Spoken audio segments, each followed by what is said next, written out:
Olá, acompanhe agora as notícias da Assembleia Legislativa no Jornal Panorama. Confira os nossos destaques de hoje. Fake news e as eleições são tema de debate na Assembleia. Comissão de Saúde recebe representantes de Associação de Portadores de Doenças Raras.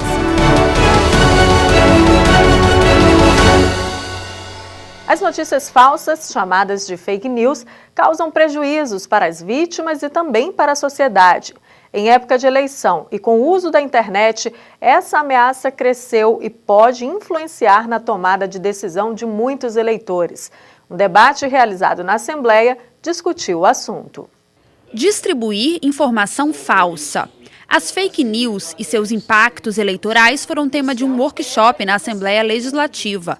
O evento é uma parceria com a Defensoria Pública e o Sindicato dos Jornalistas Profissionais do Estado.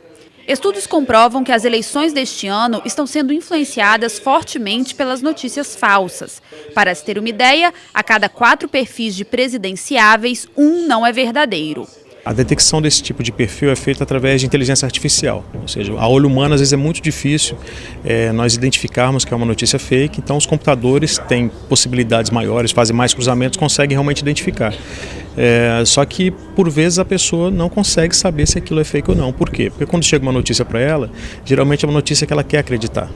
Então, quem produz esse tipo de informação já produz sabendo que aquele público está muito propício a entender aquela notícia como verdade.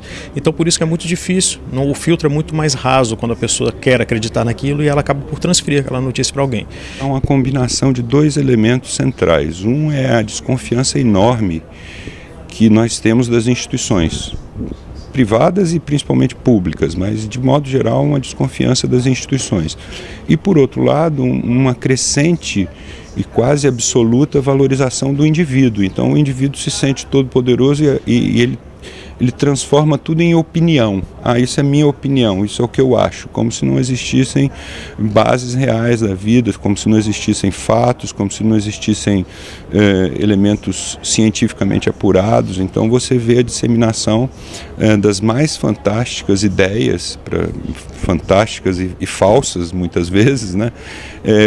Como se fosse apenas um direito de opinião do indivíduo e sem se preocupar com o coletivo, né, com a vida social. Então acho que essa combinação desses 2 fatores facilita enormemente a disseminação das fake news e gera uma dificuldade de combatê-las que a gente tem que lidar com isso ainda. Notícias falsas e rumores na política sempre existiram. Com a velocidade da internet, porém, ganharam mais espaço, além de maior impacto em resultados políticos. Por que as fake news têm uma disseminação mais ampla na sociedade hoje? Porque os cidadãos estão mais presentes na vida social. As sociedades antigas elas eram muito mais excludentes. Mesmo hoje, claro, não estou dizendo que a gente não tem exclusão social, a gente tem exclusão social, política, jurídica, econômica, mas o cidadão quer se fazer presente, ele se sente no direito. Naquelas outras sociedades isso era mais difícil, né? Porque a estrutura de poder, fosse poder político, fosse poder econômico, era muito concentrada em algumas poucas mãos. Então, às vezes, a gente amplia muito também o significado das fake news nos dias de hoje e falar isso era um fenômeno marginal nas outras sociedades, mas afetava um grupo significativo. Então, é lógico, do ponto de vista absoluto, você tem muito mais fake news hoje do que em épocas anteriores, dada a dificuldade da sua disseminação. Mas do ponto de vista relativo, é difícil a gente dizer se elas são mais importantes hoje ou nas sociedades antigas. É um estudo que a gente tem que fazer ainda. O fenômeno também é um desafio jurídico para o país. Infelizmente, ainda no Brasil, uma falta de uma legislação clara no tratamento das fake news. Por exemplo, no direito penal não há qualquer tipo penal que incida diretamente na conduta de compartilhar ou construir ou criar notícias falsas na sociedade brasileira. E nesse contexto, o jornalismo tem um papel fundamental. Um dos principais papéis do jornalista é decodificar as informações que circulam na sociedade. Em verdade, mentira só se combate com verdade, principalmente com dados, com aprofundamento, né, e também com educação. A Comissão de Saúde recebeu representantes da Associação Mães do Duchenne Brasil. A convidada foi a médica Flávia Munim. Ela falou sobre uma doença rara, a distrofia muscular progressiva de Duchenne, que atinge cada vez mais crianças. Experiências de quem lida com uma doença que muda a vida da família inteira. A Comissão de Saúde da Assembleia recebeu representantes da Associação Mães Duchenne Brasil. Fundada no começo deste ano, a associação tem sede em Vitória e atuação no Brasil inteiro. A distrofia muscular progressiva de Duchenne afeta os músculos de crianças que acabam tendo que viver em cadeiras de rodas e dependem de familiares no dia a dia. Embora seja considerada uma doença rara, cada vez mais casos são identificados. Como ela atinge 1 em cada 3.500 meninos nascidos vivos, nós imaginamos que esse número seja muito maior do que os números oficiais. Então é muito importante que saibamos quem são, aonde estão esses meninos, de que forma. Conhecendo as características da doença, como que essa doença aparece, né? E aí conseguindo então fazer um diagnóstico precoce e iniciar um tratamento que dá mais qualidade de vida e longevidade a essas crianças.